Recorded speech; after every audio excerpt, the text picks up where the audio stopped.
Koneksi antar materi modul 2.1 memenuhi belajar murid melalui pembelajaran berdiferensiasi. Ya, perkenalkan nama saya Masyruha, saya CGP Angkatan 10 dari SD Impres Rata, Kabupaten Nageo, Nusa Tenggara Timur. Apa sih pembelajaran diferensiasi? Nah, sebelum itu kita bayangkan terlebih dahulu murid kita yang di kelas. Apa kelebihan mereka? Apa minat mereka? Bagaimana karakteristik setiap murid di kelas? Siapa yang suka menulis? Siapa yang suka menggambar? Siapa yang suka bekerja kelompok? Dan bagaimana gaya belajar mereka? Semuanya ada di kelas kita, ibu guru, pak guru semuanya. Nah, perlunya usaha yang dilakukan guru untuk menyesuaikan proses pembelajaran di kelas agar memenuhi kebutuhan belajar setiap murid. Yaitu dengan apa? Makanya kita melakukan pembelajaran berdiferensiasi. Apa itu pembelajaran diferensiasi?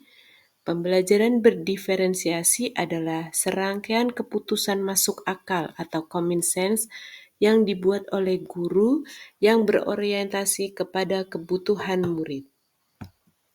Bagaimana pembelajaran berdiferensiasi dilakukan di kelas? Ada beberapa cara yang harus dilakukan oleh guru. Yang pertama, guru harus memahami tujuan pembelajaran. Yang kedua, guru harus merespon kebutuhan belajar murid. Yang ketiga, guru harus memanajemen kelas yang efektif. Yang keempat, guru menciptakan lingkungan belajar yang membuat murid termotivasi ikut belajar. Dan yang terakhir, guru harus melakukan penilaian berkelanjutan. Bagaimana pembelajaran berdiferensiasi dapat memenuhi kebutuhan semua murid di kelas dan membantu mencapai hasil belajar yang optimal? Bagaimana caranya? Ya, makanya dari itu guru harus mengetahui 3 hal. Yang pertama, kesiapan belajar murid atau readiness. Yang kedua, minat belajar. Dan yang ketiga, profil belajar murid. Kita buka satu-satu. Yang pertama tentang kesiapan belajar murid.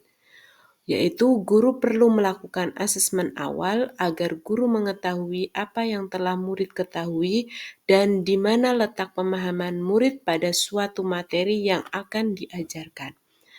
Yang kedua yaitu minat murid. Minat murid merupakan salah satu motivator penting untuk aktif dalam proses pembelajaran. Setiap murid tentu mempunyai minat yang berbeda-beda. Dan yang ketiga atau terakhir yaitu profil belajar murid. Profil belajar murid mengacu pada cara-cara bagaimana kita sebagai setiap individu paling baik belajarnya. Proses belajar murid ada lingkungan, budaya, gaya belajar, dan kecerdasan majemuk. Nah, kebutuhan belajar murid ini guru dapat mengetahui kebutuhan belajar murid dengan berbagai cara. Saya di sini sebutkan beberapa, salah satunya yaitu yang pertama, mengamati perilaku murid sehari-hari. Yang kedua, mengidentifikasi pengetahuan awal murid, asesmen formatif dan diagnostiknya. Yang ketiga, berbicara dengan guru sebelumnya. Yang keempat, membaca rapot kelas sebelumnya. Dan yang terakhir yaitu mereview dan melakukan refleksi pada pembelajaran.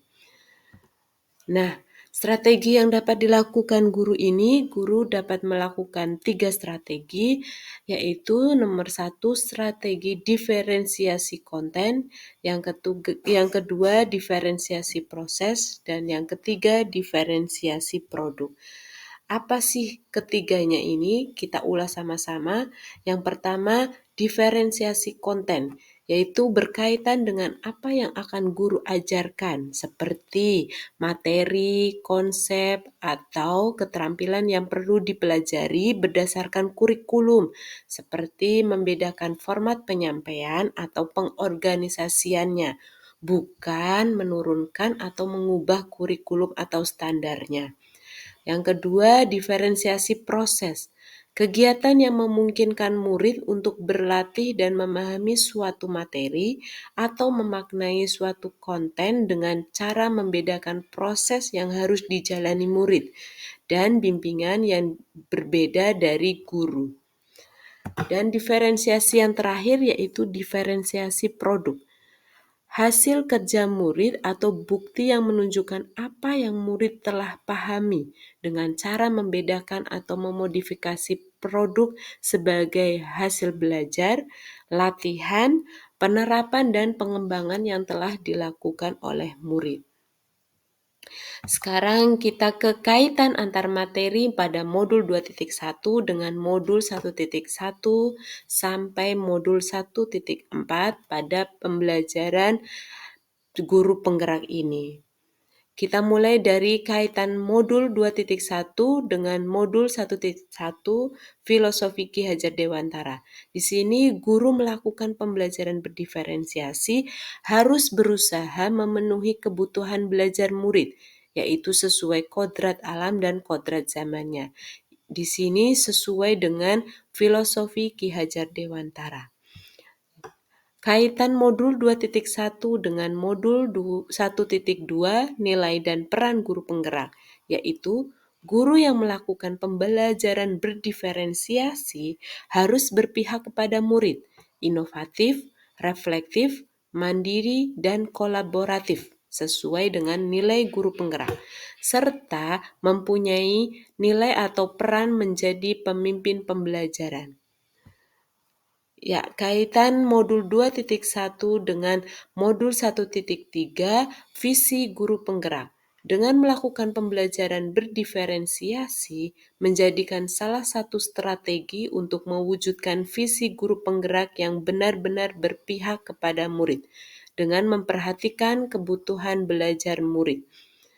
Sedangkan kaitan yang terakhir pada modul 1.4 yaitu budaya positif, saat guru melakukan pembelajaran berdiferensiasi, terlebih dahulu guru harus membuat keyakinan kelas agar proses pembelajaran berjalan dengan baik, sesuai dengan nilai-nilai kebajikan yang sudah diyakini bersama. Ya, ini terkoneksi antar materi yang sudah saya buat. Salam dan bahagia, salam guru penggerak. Tergerak, bergerak, dan menggerakkan. Terima kasih. Wassalamualaikum warahmatullahi wabarakatuh.